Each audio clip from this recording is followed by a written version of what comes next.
Hello, രാവിലത്തെ ചായകുടിയൊക്കെ കഴിഞ്ഞതിന് ശേഷം നേരെ പോയിട്ടുണ്ടായിരുന്നത് ഡ്രസ്സൊക്കെ വാഷ് ചെയ്യാൻ വേണ്ടിയിട്ടായിരുന്നു. അങ്ങനെ ഒരുപാട് ഡ്രസ്സുകൾ ഉണ്ടായിരുന്നു കേട്ടോ. അപ്പോൾ അതൊക്കെ ഞാൻ വാഷ് ചെയ്ത് ഉണക്കാനിട്ടിട്ടുണ്ട്. അത് കഴിഞ്ഞിട്ട് ഇതാ അകത്തേക്ക് വന്നതാണ് അടിച്ചു വാരി തുടക്കാൻ വേണ്ടിയിട്ട്. അപ്പോൾ അടിച്ചു വാരുകയാണ് കേട്ടോ. മക്കൾ ഒരുപാട് ചണ്ടിയൊക്കെ ആക്കി വെച്ചിട്ടുണ്ടായിരുന്നു. അപ്പോൾ അതൊക്കെ അടിച്ചു വാരി ക്ലീനാക്കി തുടക്കലൊക്കെ കഴിഞ്ഞിട്ടുണ്ട്. ഈ ഒരു ബെഡ്ഷീറ്റ് ഞാൻ മീഷോന്ന് വാങ്ങിച്ചാണ്. നല്ല അടിപൊളി ബെഡ്ഷീറ്റാണ് കേട്ടോ. കാണാനും നല്ല ഭംഗിയുണ്ട്. അങ്ങനെ നമ്മുടെ ക്ലീനിങ് ഒക്കെ കഴിഞ്ഞ് വന്നപ്പോഴേക്കും വീടിൻ്റെ അടുത്ത് മീൻകാരന് വന്നിട്ടുണ്ടായിരുന്നു. അപ്പോൾ മീൻ വാങ്ങാൻ വേണ്ടി പോയതായിരുന്നു കേട്ടോ. അങ്ങനെ ഞാനിതാ മീനൊക്കെ വാങ്ങിച്ചിട്ട് വരികയാണ്. അപ്പോൾ ഈ ഒരു മീനിന് ഞങ്ങളൊക്കെ പറയൽ ആനച്ചവിട്ടി എന്നാണ് കേട്ടോ. അങ്ങനെ ആനച്ചവിട്ടിയൊക്കെ കൊണ്ടുവന്ന് കറിയൊക്കെ വെച്ചു. പിന്നെ ആനച്ചവിട്ടി പൊരിച്ചിട്ടും ഉണ്ടായിരുന്നു. പിന്നെ പച്ചക്കായ പയറ് ഉപ്പേരിയൊക്കെ വെച്ചു കേട്ടോ.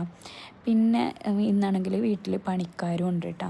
അങ്ങനെ പണിക്കാർക്ക് ഇതാ ഞാൻ ചായ എടുക്കാൻ വേണ്ടിയിട്ട് ചായയൊക്കെ പാർന്നിട്ടുണ്ട്. ഒരാളുള്ളൂ കേട്ടോ, ഒരു പണിക്കാരനുള്ളൂ. അങ്ങനെ ചായയൊക്കെ പാർന്നു. പിന്നെ അതിലേക്ക് അച്ചപ്പായിരുന്നു കേട്ടോ കഴിക്കാൻ. അങ്ങനെ പിന്നെ ഞാനും 2 അച്ചപ്പൊക്കെ കഴിച്ചു കേട്ടോ. അപ്പോൾ നമ്മുടെ ഇന്നത്തെ വീഡിയോ ഇതൊക്കെയാണ്. അപ്പോൾ ഓക്കെ, ബൈ.